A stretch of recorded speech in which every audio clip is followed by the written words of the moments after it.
मेहनत आना बराबर का। कल से दुकान बंद करनी पड़ेगी या बीच बीच में खोलनी पड़ेगी। नया घर जो बनवाना है। अनूप ने पत्नी मीना से कहा। बीच बीच में छुट्टियां मैं ले लूंगी।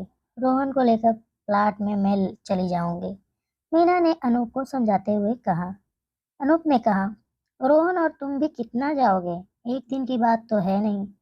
तुम अपने ऑफिस जाती हो और वह अपने कॉलेज। मैं कंस्ट्रक्शन का काम ठेके में दे देता हूँ। हम लोग की भाग दौड़ भी कम होगी और काम भी निश्चिंत हो जाएगा। 2 दिन बाद संडे था। तीनों प्लाट में गए। अनूप ठेकेदार से जल्दी और सही काम करने की हिदायत दे रहा था। तभी उसने सब मजदूरों को बुलाया। देखा 5-6 मजदूर आ रहे थे। उनमें से 2 महिलाएं भी थी। उनमें से एक गर्भवती लग रही थी। गर्भवती मजदूर को देखकर मीना और अनूप चौंक पड़े। अनूप ठेकेदार से बोला, यह कैसे काम करेगी? ये तो पेट से है। भारी भरकम सामान कैसे उठाएगी? किसी और को मजदूरी में रखना था ना। इसे काम की जरूरत है और इसकी देखभाल करने के लिए इसका ये पति रहा। एक मजदूर की तरफ इशारा करते हुए ठेकेदार ने कहा। उसको देखकर मीना और अनूप का मन आत्मग्लानि से भर गया। मीना ने देखा उसकी उम्र कोई 20-21 की होगी और हाथ और मुंह में मिट्टी लगी थी। सिर पर गोल किया हुआ कपड़ा और हाथ परात थी। जब सब मजदूर चले गए तब अनूप ने उदास होकर कहा, इस पापी पेट के लिए इसे काम करना पड़ रहा है। मैं इस औरत को बुलाता हूँ। कहीं इसका पति से जबरदस्ती काम तो नहीं करवा रहा। इतने में रोहन आकर बोला, मम्मी, दूसरे वाले कोने में एक बच्चा सो रहा है, देखिए चल के। मीना और अनूप रोहन के साथ वहां पहुंचे।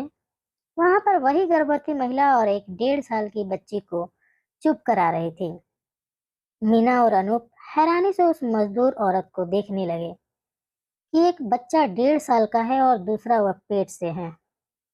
मीना ने उस गर्भवती औरत से पूछा, तुम्हारा नाम क्या है? वह बच्चे को पानी पिलाते हुए बोली, ममता। कितना महीना चल रहा है? मीना ने उसकी पेट की तरफ देखते हुए बोला। ममता ने उंगली के इशारे से बताया, 7वां महीना। अब अनूप ने कहा, तुम पेट से हो। तुम कुछ महीने के लिए मजदूरी करना बंद कर दो। अपना और अपने बच्चे को ख्याल रखो। अंत के महीने बहुत रिस्की होते हैं और ये तुम्हारा बच्चा भी 1.5 साल का है। इतने में ठेकेदार और ममता का मजदूर पति भी आ गया।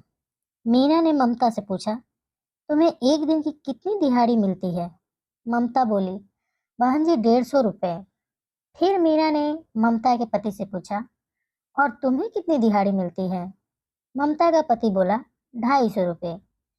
मीना यह सुनकर हैरान रह गई कि दोनों एक ही काम करते हैं, एक ही कार्य क्षेत्र है और दोनों का काम का समय भी एक ही है। जबकि ममता गर्भवती भी है, फिर भी दोनों की दिहाड़ी में कितना अंतर है? अनूप ने ठेकेदार से पूछा, ऐसा क्यों? ठेकेदार ने बोला, ये औरत है और औरतें ज्यादा भारी काम नहीं कर सकती है, इसलिए इसकी तनख्वाह कम है। ठेकेदार की बात काटते हुए मीना बोली, पर यह तो कितनी भारी ईंटें उठा रही है, ऊपर से यहाँ गर्भवती है। ये तो सरासर गलत है। इसको भी उतना ही मजदूरी मिलनी चाहिए जितनी पुरुषों को मिलती है। अनूप ने ममता और उसके मजदूर पति से कहा, तुम 5-6 महीने तक कोई काम नहीं करोगी। तुम अपना और अपने बच्चे का ख्याल रखो, बस। इसकी डिलीवरी और खाने पीने का खर्च हम उठाएंगे। मीना अपने पति के इस फैसले से खुश थी, पर वह सोचने लगी कि एक औरत पुरुष के मुकाबले ही कार्य करती है, पर उसकी मेहनत को हमेशा से ही एक पुरुष से कम आंका जाता है।